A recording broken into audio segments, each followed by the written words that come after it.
d'éducation artistique qu'aujourd'hui finalement, parce qu'il y en a déjà pas mal d'éducation artistique dans tout le parcours. Il y en a déjà, ça n'était pas structuré. À la rentrée 2015, ce qui change, c'est que désormais, dans le parcours d'un élève, vous aurez, vous savez que le socle commun va être adopté, donc ce qu'on attend d'un élève à la fin de sa scolarité obligatoire, qui sera ensuite décliné dans tous les programmes chaque année. Et donc, on attendra des élèves qu'ils acquièrent cette culture personnelle, cette pratique artistique, cette rencontre avec les œuvres et les artistes, qui sont les trois piliers de ce parcours cohérent désormais sur l'ensemble de la scolarité. On ne leur apprendra pas la même chose au primaire qu'au collège, qu'au lycée. Donc c'est ça la nouveauté, c'est le fait d'inscrire ça véritablement dans leur parcours. La deuxième nouveauté, c'est le fait de soutenir, y compris financièrement, les actions dans les établissements, parce qu'il y a besoin d'une ère de la guerre pour que de telles initiatives voient le jour. Et je pense en particulier aux projets collectifs type chorale, théâtre d'improvisation, chant, etc., qui ont vocation à être soutenus beaucoup plus par nos deux ministères. C'est pour ça qu'on a provisionné une enveloppe pour cela. Et puis, comme je l'ai dit, s'agissant d'éducation aux médias, dans tous les collèges et dans tous les lycées, nous veillerons à ce qu'il y ait un média qui soit ouvert. Je sais que ça existe dans certains d'entre eux, mais justement, ça n'est pas une règle et ça le sera à partir de cette rentrée parce que c'est très important pour les élèves si on veut qu'ils comprennent le fonctionnement des médias et qu'ils sachent absorber une information et faire la part de l'information et de la rumeur, qu'ils puissent la pratiquer elles-mêmes, cette information, faire le travail d'éditorialisation, d'investigation, d'esprit critique. Voilà, ce sont. Je crois qu'il y a quelque chose aussi qui est radicalement nouveau dans la façon dont nous souhaitons aborder cette question, c'est que nos ministères, historiquement, ont eu beaucoup de difficultés à travailler ensemble et qu'avec Najat, nous avons vraiment souhaité donner un contenu à cette notion d'éducation artistique et culturelle. Ce qu'elle rappelait à l'instant, c'est-à-dire qu'il y aura une continuité maintenant dans les apprentissages, c'est quelque chose de totalement nouveau, c'est-à-dire que jusqu'à présent, il y avait des enseignements année après année, mais qui n'avaient pas de cohérence entre eux, et donc maintenant il y aura vraiment la définition d'un parcours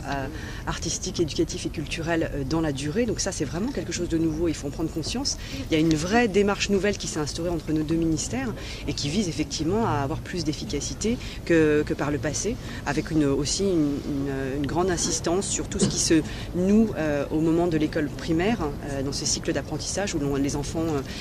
peuvent être éveillés, avoir de la curiosité intellectuelle et apprendre le goût aussi de s'ouvrir à des pratiques artistiques. Donc c'est la raison pour laquelle nous souhaitons vraiment beaucoup insister sur l'appropriation individuelle et le fait de participer, d'avoir une pratique collective ou individuelle artistique est quelque chose qui permet aussi beaucoup de s'ouvrir à l'autre. Et dans notre démarche actuellement aussi, il y a une grande réflexion de fond qui est celle de l'acquisition des réflexes de citoyenneté ou des valeurs de la citoyenneté. Et donc, je pense que nous avons là un certain nombre de nouvelles façons d'aborder la question de l'éducation artistique et culturelle qui vont nous permettre d'être plus efficaces. Alors que jusqu'à présent, l'éducation artistique et culturelle était essentiellement le fait des enseignants d'art plastique, de musique, etc., dédiés à cela, les 16 000 que nous avons la chance d'avoir dans l'éducation nationale et avec lesquels on va continuer à travailler, demain, ce parcours artistique et culturel, il s'appuiera sur l'ensemble des enseignants, qui seront formés d'ailleurs pour cela aussi. L'une des nouveautés que nous introduisons, c'est le fait que dans chaque SP, École supérieure du professorat et de l'éducation, il y aura un partenariat avec une compagnie culturelle, une institution culturelle. Par exemple, l'SP d'Aix-Marseille, nous avons convenu avec le ballet Prejlojkaj qu'il y aurait ce travail étroit qui fait que des artistes interviendront pendant la formation des enseignants eux-mêmes pour leur faire vivre ce parcours artistique et culturel qu'ils seront amenés ensuite à refaire vivre à leurs élèves. Donc c'est ça qui change, c'est le fait que le sujet devienne transversal et intégré dans la scolarité, dans la formation des enseignants et pas simplement un supplément d'âme ou basé sur l'initiative de quelques-uns. Puis peut-être l'autre aussi instrument, c'est que Najat rappelait d'ailleurs il y a peu de temps que 10% à peu près des connaissances acquises aujourd'hui par les élèves viennent de l'école, mais tout le reste vient de leur environnement, des réseaux sociaux, d'internet, de leur famille, etc. Et donc nous allons aussi mettre davantage l'accent sur le temps périscolaire ou le temps extrascolaire, sur le développement d'actions qui vont nous permettre de toucher davantage qu'un tiers d'une classe d'âge. Et donc